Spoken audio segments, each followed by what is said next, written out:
So here we have all my garden beds at the end of my garden. I've left one of the fennels in. I want it to go to seed so I can collect some seeds. It's not a very happy one, but nonetheless, I can use the fennel seeds for cooking. I'm doing a little experiment with my potatoes. I have the root stout method with mulching, but I've also used this patch as a chop and drop to see if it gives it more nutrients and makes the potatoes bigger. It's just a little personal experiment. I've got one turnip that is pretty much ready to be harvested, and it's the only one that survived. And then we have lots of kale, lettuce, spinach and garlic all the way down here, and at the end there is more potatoes.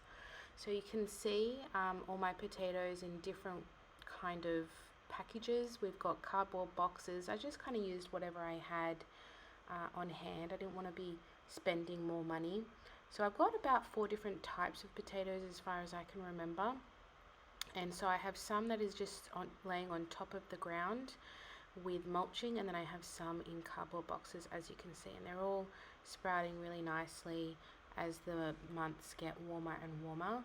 And this is a couple of weeks ago now, but everything has sprouted now. I think there's still a few more potatoes that need to sprout, but nonetheless the majority have sprouted. Ready? Here you go.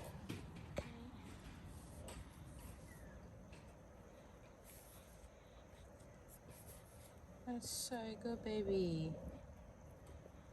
Good job.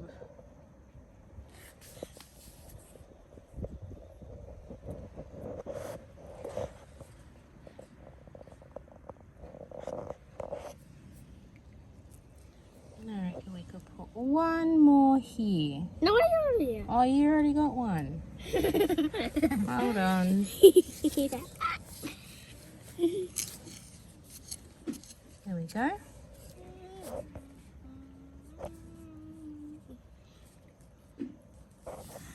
Beautiful. High five. How about here? There's High five. another one.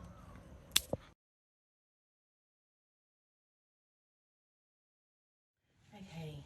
I just had a shower. The family is sleeping. But mummies don't sleep. No, I do nap sometimes, but I don't have time today.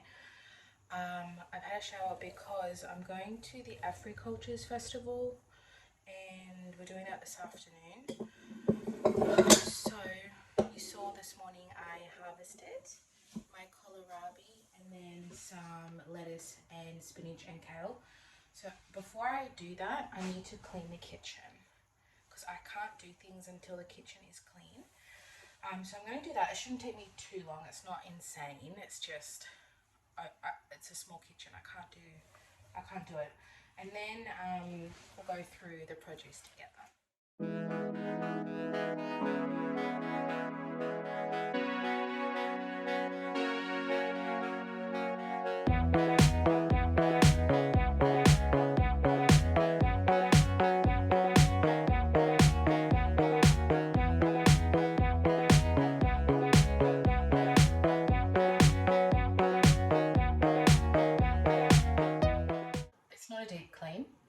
sufficient. So I think I will wash. No, this kohlrabi is really intense. What I'm going to do is take all of these off, and the good leaves I'm going to keep because you can eat them like spinach. Like some of them are really not good, so I'm going to break those off and divide them by composting and keeping.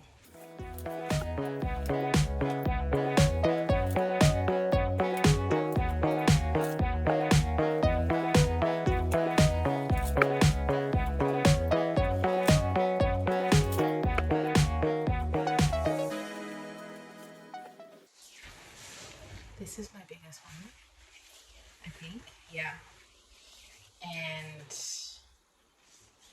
I've never really grown kohlrabi before. I still have some growing. Now that these have been taken out, they'll get even more sun. So I think my plan is to like make a big soup and put some in the soup and then freeze the soup. And then with the other ones, I'm going to grate to make a big bowl of coleslaw. So what I do is I leave the coleslaw dry and then I add in the sauce whenever I need it. So I'll add it in with cabbage and carrot because that's what I have.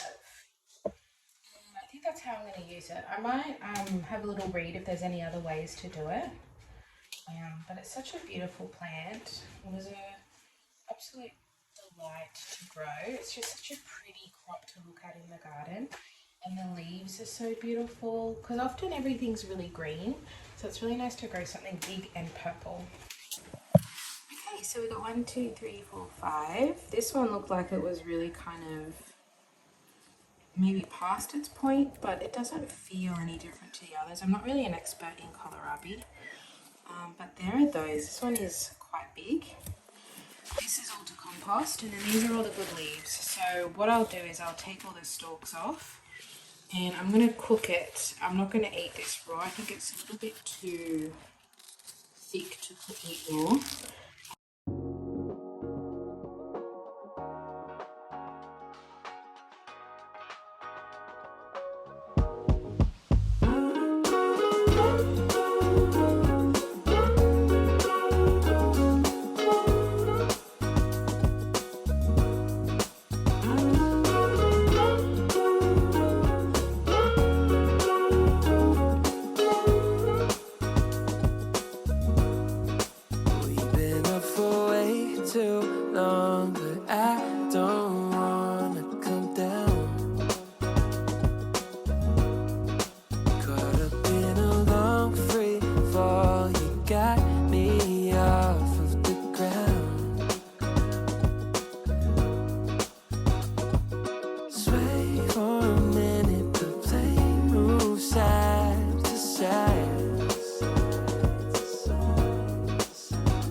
But I'm going to put this in the fridge, and then later on I'm going to do that